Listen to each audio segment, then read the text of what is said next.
He's editor-in-chief of Breitbart News and a New York Times best-selling author. And on this podcast, he brings deep research, prescient analysis, and world-class guests. He's Alex Marlow, and this is The Alex Marlow Show. All right, welcome to the Alex Marlow Show. It's going to be a little tighter show than usual today because I just recorded with Alina Habba, and we want to flip this around and get this back out to you guys. Remember, this is in lieu of a vacation for me because I'm ultra busy this week, and instead of taking off the shows, giving you some of my best guests that I can round up. And Alina Habba from the White House, who gets better than that? Super smart, super insightful, and a very good communicator, as you guys know. So we'll be hearing from her. We cover a wide range of issues. You're going to enjoy that. And if you need more content, these interviews from this week, getting to know my colleague, Chris DeGaulle, I had such a blast. I re-listened to my interview with Dr. Kengor last night when I was driving around doing the grocery shopping and learning about all those evil communists from the last century. Truly important and fascinating stuff. So I recommend all that if you can't get enough Marlow, and I appreciate you if you can't. Breitbart.com, got some big exclusives rolling right now. We got a big investigation on China, which I will be talking to Peter Schweitzer about in tomorrow's show. So we got that as well, but that's up there for you. So much content, all of our Signal coverage as well, Signal scandal, but you've been hearing about that from everyone. I will give you my take. It's just not right this second. Right now we got Alina Habba. Let's get into it. This is Alex Marlow for my friends at besthotgrill.com. They make the Solaire infrared grills, the hot, fast grills for everyday, year-round grilling. You might already have a low-temperature, slow-cooking smoker or one of those big egg things or pellet barbecue. Those are all fine, but you have a lot of time to do those things. You don't have to wait around for the weekend. With the Solaire infrared gas grill, it heats up to 1,000 degrees in just 3 minutes, even in the dead of winter. I will tell you, I used mine last night, and it was simple. It was a hot dog night. I got the Wagyu hot dogs, though, which is, I don't know if that's necessary. Sometimes just like a ballpark hot dog is just as good. Not the Dodger dog, though. If you've been out in L.A., that's the worst hot dog in the world. Anyway, I got the fancy dogs, simple dinner, and I just threw them right in the Solaire infrared grill. They were done almost instantly. It was crazy. And it was just so delicious, so perfect. Got that nice little sear, a little crispy on the outside. I just love it so much. The high heat locks in the juices, grills your food faster. You can make steaks, chicken, veggies, fish, more. All of it succulent, tastes great, matter of minutes. Your family can have healthy, great tasting dinners. It's almost too easy, to be honest with you. And with the Solaire demo rental program, you can try before you buy, grilling all the foods your family enjoys without a salesman breathing down your neck. You can see why these USA-made Solaire infrared grills going to be the last grill you ever buy. Learn now, besthotgrill.com. That's besthotgrill.com. Try before you buy with the Solaire demo rental program at besthotgrill.com. All right, very pleased to join the counselor to the president and now the acting U.S. attorney for the District of New Jersey, Alina Habba. Alina, it's so great to talk to you. And I want to talk a little bit about this kind of whirlwind you're on right now, starting with you are in the White House. It's kind of a dream job. The president's throwing you out there to defend him on every sort of issue.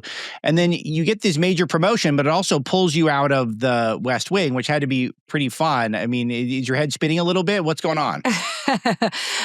I'm not out of it. The reality is I still work for the federal government, the DOJ, and the president of the United States. And when I took it, when the president called me about this and said, I really think you'd be great at this and I'll miss you here, but I think that you could really knock it dead as a U.S. attorney, and it's an honor. I'm the chief enforcement officer for the Fed over in New Jersey. We only have one U.S. attorney, and it happens to be my home state where my kids are. So it was a great idea. Obviously, the president knows how to put together a great team, and it's been an honor. I've been in the West Wing with him in probably the most epic first 100 days ever, and I'm so excited to start this new journey. My head isn't spinning. I'm more just excited and honored, to be honest. Every time I think my ride along with President Trump can't get better, it just keeps getting better. So I'm excited. Yeah, I think the internet expression is you're on a bit of a heater right now. I think that's what we say online. But take me back a few years because you see, it seems like you got hooked up with Trump maybe around 2020, I'm picturing. 21. But it's been pretty fast. So where did you first meet him and when did he recruit you onto the team? Yeah, 2021 in the fall, I started working for him. I took on Summer Zervo's case, which was my first case, and won that. And then Hillary Clinton, we sued for the Russia hoax that we now know has been the Russia. And I got sanctioned proudly because the judge was shockingly a Clinton appointed judge that came after us. Damn, never met him, never even met the judge. Beat Michael Cohen, beat a case in Pennsylvania, Savage, beat several levels of cases, but they like to talk about some of our interim losses. I call them interim as well because we're on appeal, Letitia James and E. Jean Carroll. So we'll be getting to the bottom of those too, but I've been on quite the ride. And then I became a spokesperson, obviously, general counsel to the Save America PAC, counselor to the president, and most recently, interim U.S. attorney for the District of New Jersey. So it's something that I've found with people who have a CEO mindset, and this is sort of a self-help moment of the show here for the audience. It feels like what they're really looking for is to rack up quick victories, and they want to be decisive and they want to get stuff done. And that's kind of the vibe I got from your tenure with him, is that you were trying to get victories right away. You have a couple of war stories that you like that are kind of highlight that. Sure. Beating Michael Cohen was probably the sweetest victory. Obviously, my first win for him was a case with Summer Zervos that was dismissed when I said I was going to countersue and bring a case against her. That case, I think, was a little bit neglected for many years by prior counsel. And to get in, and that was my first run at things, and knock it out of the park so quickly, I think was how my career with him and my trust and judgment kind of started. And then Michael Cohen was Michael Cohen. He is somebody who had the opportunity to do great things and instead got tied up in a mess of his own with his taxi medallions, et cetera. And then tried to come after President Trump for numerous things, tried to come after the government for numerous things. And that was the first time I worked with the DOJ, with their attorneys in defense of the United States and the president, 45 in his first administration, and won it on appeal. And then when he tried to bring it to the Supreme Court, they denied cert there too. And then, of course, there became the very public raids, the indictments. Yes. But my war stories, I wish I could tell you, involved him. It was more him and I on the front line fighting. And it's why I think he asked me to take on this new role. And it's going to be far more active for me in terms of running. We have 3 offices in New Jersey. I'm the only USA in New Jersey, and we have a lot of crime. And because of that, I'm going to kind of follow his lead, which is, no sleep for the weary, fight, and work so hard. And that's what I've really seen from him in the back of the courtroom, in front, and, on the campaign trail. Have you always had this work ethic and this energy? Because it's clearly you're a 24/7 animal on this regard. I have. I mean, I graduated college a year ahead of my class. I went to Lehigh University, and I wasn't into school. I saw school as kind of a box you have to check to get out and really learn and really work. And I'm a worker. I was a managing partner of a law firm when I was in my 20s. I had approximately 30 people working for me there, and we were in 8 states. I'm licensed in 4 states and the Supreme Court. I have always been a go-getter. I think from a very young age, it's just kind of part of your DNA and you're who you are. And frankly, now I get motivation from the trolls that try and hit me and knock me down, the left-wing media that calls me names, et cetera, et cetera. And I'm still here and still standing and still fighting. So you have to derive strength from whatever it is and be your best. I just did a speech with Grant Cardone, and it was amazing because he's such a successful business person. And I've been a business-minded person my whole life. I've run companies. That's what I do. And I love it. So what's interesting is that we all love you as a spokesperson, but also a U.S. Attorney's Office, you're managing a huge team of people. So it really is sort of a CEO type role in a way as well. So give me your vision for the job. Well, it's a lot like managing any law firm. You're managing a firm. It's much bigger, this one, than most USA's roles. New Jersey is a massive state in terms of population. We have over 150 prosecutors in the United States Attorney's Office over there, and working under Pam Bondi and Todd Blanche and some of the greatest people in the DOJ that I met with just yesterday. My mission is going to be the same as President Trump's. We got to get crime off the streets. We have to be hard on crime. We have to take care of the immigration problem that the Biden administration created, get illegal immigrants out. And also for me, in my time at the White House, I was very focused on human trafficking. That is something that I will definitely focus on in the state of New Jersey. You know, we're Newark Airport, the ports, the bridge and tunnel from New York. We have a lot of traffic in and out of New Jersey, and I will be so hard on crime the minute I get in. And I think that that's something that New Jersey residents are excited to see. Are there any main vectors of crime that you're most concerned about? Is it gang crime? Is it corruption, white-collar crime? You know, what's sort of, I'm sure it's all the above. No, but, violent crime is, of course, going to be a priority. We want our streets safe. There is a ton of civil litigation coming right now out of that office, but the criminal litigation is not as high, and I'm concerned about that. That's something that I really am going to ramp up. We have Camden, we have AC. We have a lot of parts, Newark, where my main office will be. And there has been crime there since I started. And I'll tell you a story, Alex. I actually started and got sworn in Essex County in Newark, New Jersey. I was clerking for a judge there. It's full circle, but I will be cleaning up those streets. I remember being afraid to walk in Newark to my car, or afraid to even drive down MLK Boulevard in a nice car to get home because, the crime is just terrible.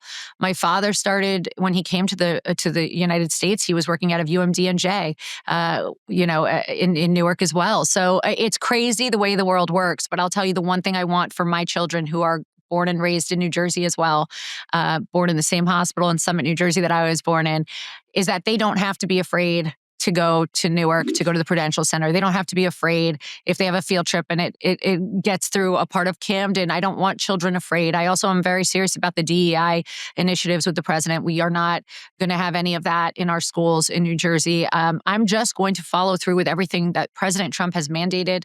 And most importantly, the American people have mandated. They wanted a change. They wanted cleanup. They wanted safety. They wanted security. And that's the number one priority. Violent criminals, 100%. MS-13 is a big problem in New Jersey as well. So I look forward to getting there, getting briefed, and just getting going, getting people arrested. Well, it's going to be an amazing legacy if you can pull that off. So we're all rooting for you. I did catch one thing that was amusing. I was doing a little dive before the interview, and you represented our friend Siggy Flicker, who is from the Real Housewives of New Jersey, she's been on the show and she's fantastic. She's a big supporter of us. She's the greatest. At Breitbart. She's one of the coolest people around. How do you get hooked up with her? Because she's a Mar-a-Lago fixture too. I mean, what's the timeline? I actually got her into Mar-a-Lago. She was funny. So Siggy is one of my best friends. I have a handful of best girlfriends like anybody who's lucky on this earth to have, and they're like my sisters. I love them. Siggy has become one of my closest friends. She was taken off of Facebook, Meta, back in the day when Zuckerberg wasn't being so kind to us. And she had wished Melania a happy birthday, and they flagged it. And it was in it was so bizarre. And hold on. We got to pause it. They flagged happy birthday, Melania. Right. She had it in several languages, and I'm not sure why they ever would flag it other than that. They just really, at that point, remember, there was a lot of money being funneled through some of these people that are now very friendly to us. But at the time, they were, funneling money to Arizona, doing things that were not really pro-Trump. And at that time, she was a little bit targeted. She's a very vocal Jexit person. Jexit was his Jews exiting the Democratic Party. She's a very vocal spokesperson for Israel. And she's frankly just one of my biggest cheerleaders. And I was so thrilled when I met her at a dinner through a mutual friend. And I had no idea who she was. I didn't know she was a housewife. I don't watch that show, but I became very fast friends. And obviously the fact that we both love this administration helps. So I'm excited. It was crazy. That was one of that I did. I got her back on Facebook. Yeah, it's a lot of confluence of stuff here for us on the show, because I'll try to link up the Siggy interview for those of you in the audience. But you can scroll back. It was a month or two ago. the So most cool. entertaining human being, Yeah. but she's incredibly smart, and she's just fantastic. And I've been she's great. fantasizing about suing Facebook my whole life, and we've never done it. So it's the and now they're trying to play nice. So I don't know if it'll ever happen again. So I'm glad you guys got to do that. Okay, so I'll bring up the Tish James case. That was sort of what you're best known for, other than your media appearances, where the crux of the case that Trump had undervalued properties, get better rates on loans and insurance policies and tax rates. And so who was the victim in this? Was your big case of the there was no five victim. or six cases? Didn't feel like there was one. I'm still been trying to piece that together for the There last. was no victim, and they used a commercial law, section 6312, which is not supposed to be used in the private sector in this way. It's a law that was created for the U.S. Attorney's Office to, excuse me, not the U.S. Attorney. She is not the U.S. Attorney. She is an Attorney General, but the state level to step in the shoes of their constituents and help. Maybe a phone company is overcharging everybody 5 cents. They are to step in under this law and say there's they're going to come in for the New Yorkers. Instead, she decided to butt her nose into a private sector, into a private company, into a Deutsche Bank who lost no money, made money, and was paid early. And for years and years and years, she tried to build a case. She couldn't build a case with the normal rules and laws, so she used section 6312. We've argued that on appeal. I don't want to get too much in the weeds as a lawyer, but we argued it on appeal, and we are waiting a decision right now from the First Department. But in those arguments, they said, if you can do this to President Trump, then you could do this to anybody. And that's such an overreach. It was past the statute of limitations. Statute of limitations, it gives you a window where things are ripe for litigation. And once that statute of limitations closes, you are not supposed to have it. But then again, there's Governor Hochul, who created the Adult Survivors Act side by side with Robbie Kaplan to target people for 1 year. And who was their first person? It was Donald Trump. That has to stop. As stepping in as a USA, I can say that it's not a political position. It is a law and order. It is a position. And when you make it political, when you run on getting Trump, when you start creating laws that avoid statute of limitations to get a political opponent, that is the single most un-American thing and a real destruction of the judicial system. If you want to stay strong and active and independent for years to come, you need to start paying attention to your bone and joint health now, not when it's too late. That's why I've got something for you. A free 60-second bone and joint health risk assessment that shows you exactly where you stand. Quick, real-time insights into your mobility and joint health from the comfort of your home. Think of it as a wake-up call. If you're already dealing with aches, stiffness, or joint discomfort, come on, who isn't? Your body is giving you warning signs, and don't ignore them. It takes 1 minute, and you can take control of your health.